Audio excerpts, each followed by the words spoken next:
Sira-sira kahit ginasusan na mahigit 400 milyong piso ang dalawang flood control project sa Oriental Mindoro ng inspeksyonin ni Governor Bons Dolor.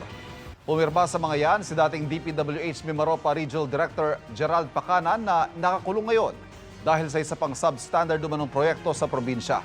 Nakatutok si Darlene Kai. Ang una ko pong na-notice, bukod sa wasak, yung pagkakagawa ng disenyong ito. Pag tinitingnan ko nga po, nagugulat ako. Palpak at perwisyo ang tawag ni Oriental Mindoro Governor Bons Dolor sa dalawang flood control project na ininspeksyon niya kahapon sa Barangay San Andres sa Nauhan, Oriental Mindoro.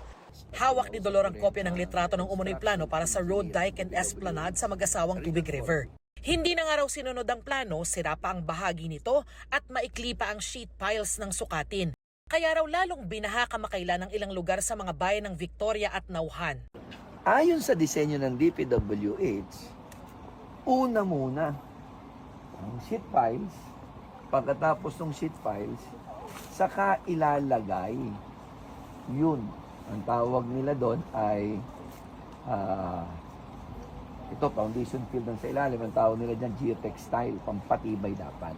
Ang problema, kitang-kita nyo naman, salit na nasa loob, nasa labas. Ito niyan ha, hindi tayo nagawa niyan. Ayon sa contract agreement sa DPWH website, February 11, 2023 sinimula ng dalawang proyekto. Ang isa ay natapos umano ng February 5, 2024. Ang isa naman, December 10, 2023 ang completion date. Ang nakakapagtaka lang po, dalawang stretch, may 200 milyon ang isa, sabay ini-award, sabay binigyan ng notice of commencement, sabay din dapat nagpanimula. Pero dapat magkaibang kontratista dahil dalawang magkaibang proyekto, pero iisa po ang kontratista. Ngayon, makalipas lamang ang mahigit isang taon, ito na ang flood control na ginawa. Nakakalungkot dahil sa halip na nakakatulong sa ating mga kababayan, naging sanipa ng pagbaha. At pag hindi ito tinama, ang magaganap sa atin, ibayo pang baha. Pirmado ni dating DPWH Mimaropa Regional Director Gerald Pacanan ang parehong kontrata. Mahigit 210 million pesos ang pondo kada proyekto na lumobo pa sa mahigit 217 million pesos hanggang sa matapos ito base sa isumbong sa Pangulo website.